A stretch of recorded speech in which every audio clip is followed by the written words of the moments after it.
we're all using the same language. When you sit in the operator's seat, the left and right sides of the upper are pretty easy to find. But what about the tracks, or lower, or undercarriage, or crawler part? I think I just gave you a pretty good example of what we're talking about. I just called the bottom part of this thing by 4 different names, and I'll bet a week's pay there are other terms used to describe it that some of us wouldn't even recognize. So let's just take a quick run-through of some of the terms used for a few of the major parts of these crawler excavators, or crawler backhoes, or hydraulic excavators, or bigger diggers, or whatever the heck you want to call them.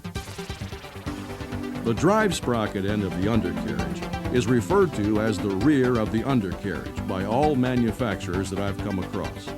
It's pretty much the same idea as a crawler dozer, with the sprocket at the rear and the idler wheel at the front. So,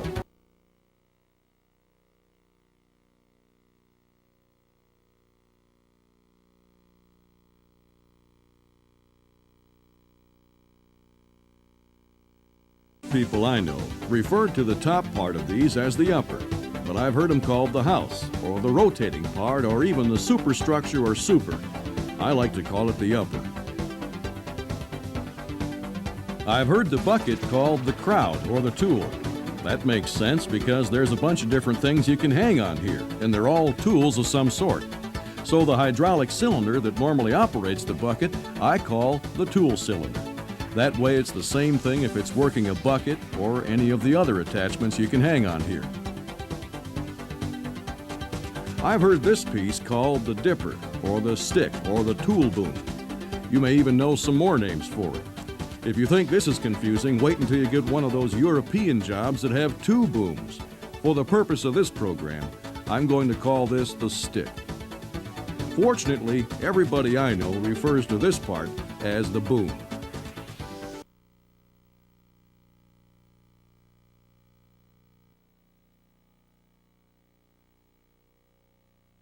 Let's start here to do our daily pre-start inspection. Check fluid levels before you crank up the engine. That way you stand less chance of ruining something if you've had an overnight oil leak or some vandalism problems. Check your operators.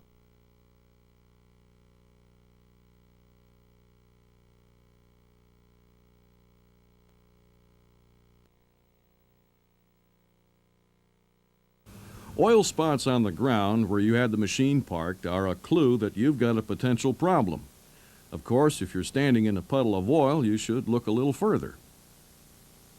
Try to keep an eye out for anything unusual, like loose or missing panels, dangling wires, and especially any signs of cracks or broken parts. A few years ago, I was talking with an operator who told me that one time during a pre-start inspection, he noticed some unusual lines in the paint where the end cap is welded to the stick.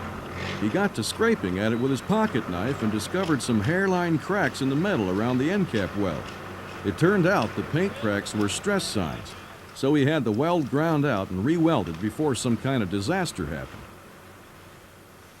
We can't really tell you everything you should check when you're doing a pre-start like this because no 2 machines are exactly alike. The point is that you need to know your machine and what to look for. The operators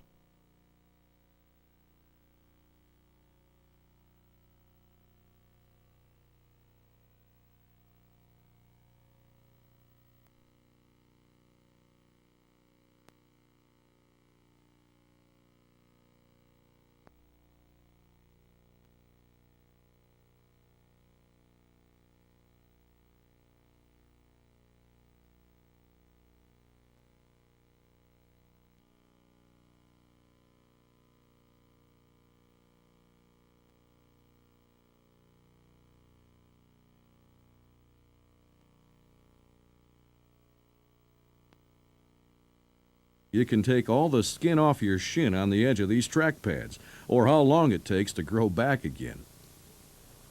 When you work in a space as confined as this, it really pays to put everything in its place. Even things like rags and paper towels can be a safety hazard. You don't need any distractions when you're involved in some very delicate work. Some people think that wearing a seat belt in an excavator is foolish. After all, they hardly ever roll over, and even if they did, they would land on top of the boom and not the top of the cab, so you wouldn't be crushed by the machine anyway.